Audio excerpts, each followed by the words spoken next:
সুপ্রিয় দর্শক বন্ধুরা, আসসালামু আলাইকুম। সবাই কেমন আছেন? আশা করি যে যেখান থেকে দেখছেন সবাই অনেক অনেক ভালো আছেন। দর্শক বন্ধুরা, কিছুদিন আগে ভিভো Y21 সাকসেস হওয়ার পর এখন কিন্তু ইন্ডিয়ান বাজারে ভিভো Y22 ফোনটি ইন্ডিয়ান মার্কেটে লঞ্চ হয়েছে। আর খুবই তাড়াতাড়ি এই ফোনটি কিন্তু বাংলাদেশের মার্কেটেও চলে আসছে।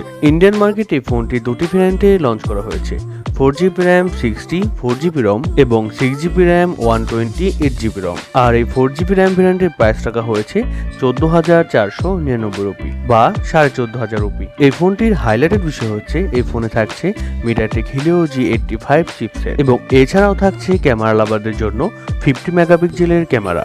আর ফোনটি ওভারঅল দেখতে কিন্তু খুবই সুন্দর। সো সবকিছু মিলে ফোনটি আসলে কেমন হবে এবং এই ফোনটি বাংলাদেশের মার্কেটে আমরা কবে পাবো এবং এর দামে বা কেমন হতে পারে, এই সবগুলো প্রশ্নেরই উত্তর থাকছে আজকের এই ভিডিওতে। আর আমি প্রতিবার মতো আপনাদের সাথে আছি মোহাম্মদ পলাশ এবং আপনারা দেখছেন ডটপিন চ্যানেল। আপনারা যদি আমার চ্যানেলে নতুন সদস্য হয়ে থাকেন তাহলে কিন্তু অবশ্যই সাবস্ক্রাইব করে পাশের যে অল বাটনে দেখতে পাচ্ছেন সেখানে ক্লিক করে অল বাটনে সেট করে দিবেন, যেন পরবর্তীতে যে কোনো ভিডিও ছাড়ার সাথে সাথে আপনাদের ফোনে নোটিফিকেশন চলে আসে।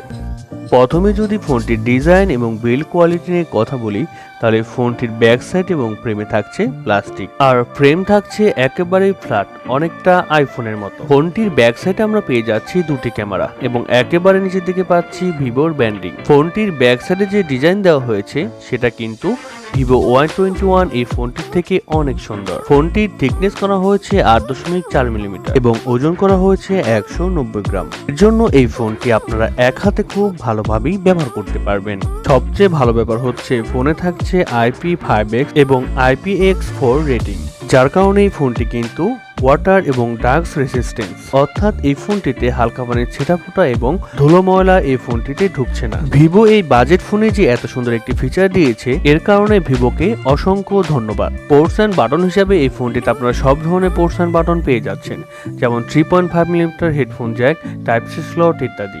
এছাড়া এখানে দুটি সিম কার্ড ব্যবহার করার পাশাপাশি একটি মাইক্রোএসডি কার্ড ব্যবহার করারও সুযোগ থাকছে।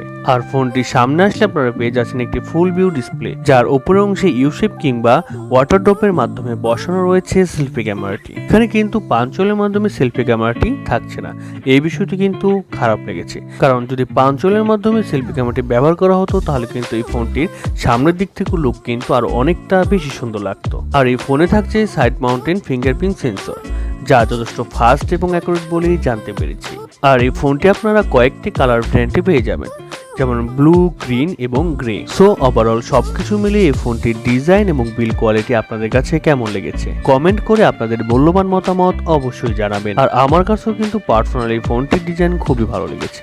ভিভো Y21 এই ফোনটি চেয়ে কিন্তু এই ফোনটি এক ধাপ এগিয়ে থাকছে। ডিসপ্লে সেকশনে কথা বলতে গেলে ফোনে থাকছে 6.55 ইঞ্চির একটি IPS LCD প্যানেল, তবে এই ডিসপ্লেটি হচ্ছে HD প্লাস এর ডিসপ্লে, যার রেজলিউশন হিসেবে থাকছে 720x1612 পিক্সেল এবং আরো থাকছে 270 ppi ডেনসিটি। তবে খারাপ লাগার একটি বিষয় হচ্ছে ডিসপ্লেতে কোনো হায়ার রিফ্রেশ রেট থাকছে না, এখানে থাকছে শুধুমাত্র 60 হার্টজের রিফ্রেশ রেট। ভিভো এখানে HD প্লাস এর ডিসপ্লে দিয়েছে, তবে তারা যদি এখানে ফাস্ট রিফ্রেশ রেট ব্যবহার করতো তাহলে কিন্তু মন্দ হতো না। আর ইন্ডিয়ান প্রাইস পয়েন্টের দিক থেকে বিবেচনা করলেও এখানে HD প্লাস এর ডিসপ্লে অনেক কি হতাশ করবে। অ্যাটলিস্ট এখানে ফুল HD প্লাস এর ডিসপ্লে কিন্তু প্রোভাইড করার উচিত ছিল। তবে HD প্লাস এর ডিসপ্লে হলেও কিন্তু ফোনটির ডিসপ্লের কোয়ালিটি একেবারে খারাপ হবে না। ডিসপ্লেতে যে কোনো কন্টেন্ট প্লে করলে শার্পনেসের ঘাটতি কিছুটা লক্ষ্য করবেন, তবে একেবারে বেশি না। আর আউটডোরে যখন আপনি ফোনটি ব্যবহার করবেন তখনও কিন্তু ব্রাইটনেসের ঘাটতি কিছুটা হলেও লক্ষ্য করবেন, এটি কিন্তু সত্যি কথা। ভিভোর এই ফোনটির ডিসপ্লে নিয়ে কিন্তু আরো একটু বেশি ভালো কাজ করার উচিত ছিল। ফোনটির সফটওয়্যার এবং পারফরমেন্সে যদি আমি কথা বলি তাহলে এই ফোনটিতে থাকছে Android 12, যার ব্যাকএন্ডে থাকছে ফান্টাস OS 12।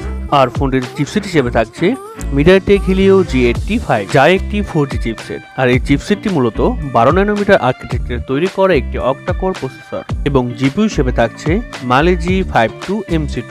এর কারণে যে কোনো হাই লেভেলের গেম কিন্তু মিডিয়াম সেটিং এ খুব ভালোভাবে খেলতে পারবেন। মিডিয়াম সেটিং এ গেম খেলার সময় এই ফোনটিতে কোনো ধরনের ল্যাগ বা ফ্রেম ড্রপ লক্ষ্য করবেন না। তবে যে হাই গ্রাফিক্সের গেমগুলো রয়েছে সেই গেমগুলো কিন্তু হাই লেভেলে খেলতে গেলে ল্যাগ বা ফ্রেম ড্রপ অবশ্যই লক্ষ্য করবেন, অর্থাৎ হাই লেভেলের গেমগুলো হাই সেটিং এ কিন্তু আপনারা স্মুথলি খেলতে পারবেন না, কিন্তু ফ্রি ফায়ার গেম কিন্তু আপনারা হাই সেটিং এ খুব স্মুথলি খেলতে পারবেন।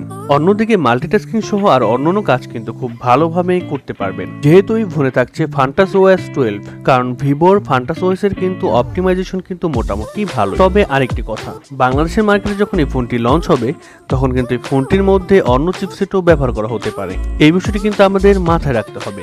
আমি প্রথমেই বলেছি এই ফোনটি কিন্তু দুটি ভেরিয়েন্টে লঞ্চ হয়েছে, 4GB RAM 64GB ROM এবং 6GB RAM 128GB ROM, যার স্টোরেজ টাইপ হিসেবে থাকছে eMMC 5.1 এবং র্যাম টাইপ হিসেবে থাকছে LPDDR4X। তবে আমি আবার বলছি, এই ফোনে কিন্তু আপনারা microSD কার্ড ব্যবহার করারও সুযোগ পেয়ে যাচ্ছেন। এবার এই ফোনটি যদি আমরা ক্যামেরা সেকশনের কথা বলি, তাহলে ফোনটির ব্যাক সাইডে থাকছে দুটি ক্যামেরা, যার মেইন সেন্সর হিসেবে থাকছে 50 মেগাপিক্সেলের একটি ওয়াইড সেন্সর যা f1.8 অ্যাপারচার এবং সেকেন্ডে থাকছে 2 মেগাপিক্সেলের একটি মাইক্রো সেন্সর যা f2.4 অ্যাপারচার এবং ব্যাক ক্যামেরার ফিচার হিসেবে থাকছে ডুয়েল এলইডি ফ্ল্যাশ এবং প্যানোরামা। তবে ব্যাক ক্যামেরা দিয়ে আপনারা শুধুমাত্র 1080p দিয়ে শুট করতে পারছেন। প্রাইস পয়েন্টের দিক থেকে বিবেচনা করলে এই ফোনটিতে কিন্তু আল্ট্রা ওয়াইড সেন্সর থাকার উচিত ছিল, এই বিষয়টি কিন্তু আমাদের বলতে হবে।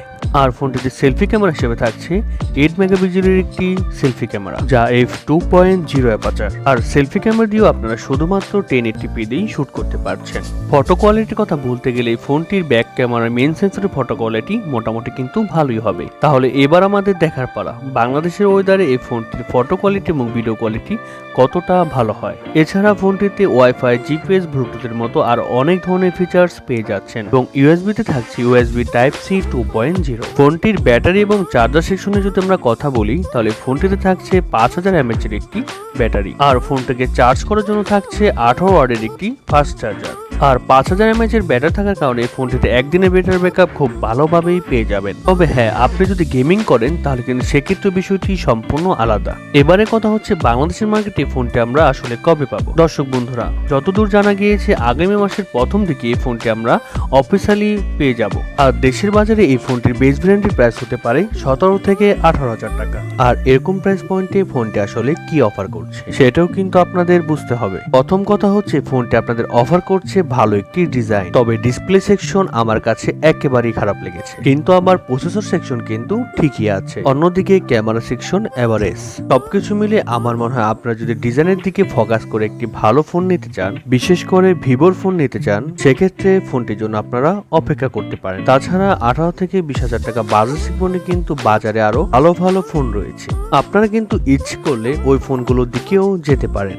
আশা করি আমার কথাগুলো আপনারা ভালোভাবে বুঝতে পেরেছেন এবং ভিভো Y22 এই ফোনটি সম্পর্কে আপনারা বিস্তারিত জানতে পেরেছেন। সো ভিডিওটি যদি ভালো লেগে থাকে তাহলে কিন্তু অবশ্যই একটি লাইক করে দিবেন এবং ভিডিওটি কেমন লাগলো কমেন্ট করে জানাতে ভুলবেন না। এবং আপনি যদি এখন আমার চ্যানেলটি সাবস্ক্রাইব না করে থাকেন তাহলে কিন্তু নিচে যে সাবস্ক্রাইব বাটনে দেখতে পাচ্ছেন সেখানে ক্লিক করে অল বাটনে প্রেস করে দিবেন। তাহলে ভিডিওটি আজকের মতো এ পর্যন্তই, দেখা হবে নতুন কোনো ভিডিও নিয়ে। তাহলে এই পর্যন্ত সুস্থ থাকুন, ভালো থাকুন, আল্লাহ হাফেজ, ধন্যবাদ।